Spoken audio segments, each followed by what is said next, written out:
नमस्कार दोस्तों, स्वागत है आपका स्टडी विद पृथ्वी पर।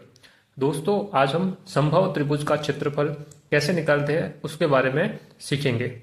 सबसे पहले दोस्तों, समबाहु त्रिभुज किसे कहते हैं तो इसके बारे में समझते हैं कि समबाहु त्रिभुज किसे कहते हैं। समबाहु मतलब भुजा, सम मतलब समान। ऐसा त्रिभुज जिसकी सभी भुजाएं बराबर हो उसे समबाहु त्रिभुज कहते हैं दोस्तों। तो यहाँ पे देखिए, हमने एक त्रिभुज लिया है ए, बी और सी। तो इसकी भुजाएं देखिए, पहली भुजा 6 सेंटीमीटर है, दूसरी भी 6 सेंटीमीटर है और तीसरी भुजा भी 6 सेंटीमीटर है। तो ऐसा त्रिभुज जिसकी सभी भुजाएं बराबर है, 6, 6 और 6, तो ऐसा त्रिभुज समबाहु त्रिभुज कहलाता है दोस्तों। तो अगर आपको ऐसा त्रिभुज दिया गया है जिसकी सभी भुजाएं बराबर है और आपको क्षेत्रफल निकालना हो तो हम किस प्रकार से निकालेंगे उसके बारे में सीखते हैं दोस्तों।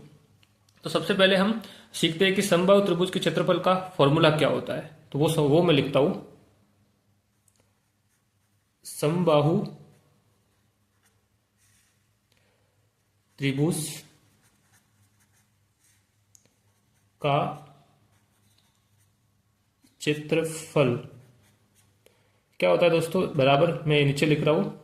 इसका क्षेत्रफल का फॉर्मूला होता है दोस्तों √3 और इसका गुणा करेंगे, इसकी भुजा जो हमें दी गई है भुजा, उसका स्क्वायर करेंगे और इसमें 4 का भाग दे देंगे दोस्तों। ये इसका फॉर्मूला होता है कि समबाहु त्रिभुज का क्षेत्रफल कितना होता है, √3 गुणा भुजा का स्क्वायर बट्टे में 4 है दोस्तों, अपॉन 4 है।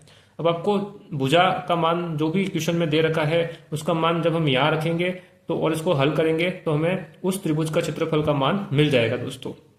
तो हम इस सूत्र का यूज करके इस त्रिभुज का क्षेत्रफल ज्ञात करते हैं दोस्तों। तो लीजिए,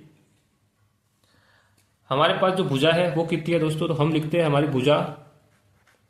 भुजा जो हमें दी गई है वो कितनी है दोस्तों, 6 सेंटीमीटर है, तो हम 6 लिख देते हैं। तो इसका क्षेत्रफल कितना होगा, तो हम लिखेंगे त्रिभुज का क्षेत्रफल कितना होगा दोस्तों, तो √3 हो जाएगा जो हमें दिया है वो। फिर भुजा कितनी है, 6 है, तो भुजा का स्क्वायर, तो हम 6 का स्क्वायर करेंगे, फिर इसमें डिवाइड करेंगे और 4 का भाग दे देंगे दोस्तों। इस सूत्र में हमने भुजा का मान रख दिया इस त्रिभुज के लिए क्षेत्रफल निकालने के लिए दोस्तों। अब इसको हम सॉल्व करेंगे तो जो भी आंसर आएगा वो हमारे इस समबाहु त्रिभुज का क्षेत्रफल होगा दोस्तों। तो दोस्तों लीजिए, √3 और 6 का स्क्वायर कितना होगा, तो √3 और 6 का स्क्वायर हम लिख सकते हैं 6 गुणा 6 का स्क्वायर 36 या 36 होता है दोस्तों, 36 भी बोलते हैं 36 भी बोलते हैं। तो ये होगा 36/4। अब दोस्तों देखो, कोई कट रहा है कि नहीं कट रहा है, तो हम देखेंगे कि 4 का टेबल में 36 आता है, कितनी बार आता है, 9 बार आता है दोस्तों। तो यहाँ पे 1 आ जाएगा, यहाँ पे 9 आ जाएगा दोस्तों। तो हमारा आंसर क्या हुआ दोस्तों, त्रिभुज का क्षेत्रफल बराबर 9√3 दोस्तों। ये हमारा आंसर हो गया।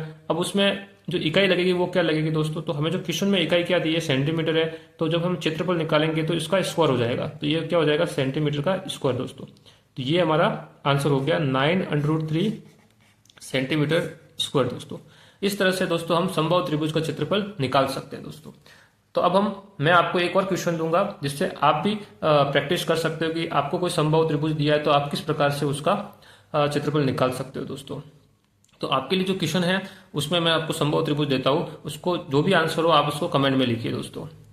आपका समबाहु त्रिभुज मैं बनाता हूं यहाँ पे और उसको आपको क्षेत्रफल आपको निकालना है दोस्तों। ये आपका समबाहु त्रिभुज है, इसका नाम भी ए, बी और सी है।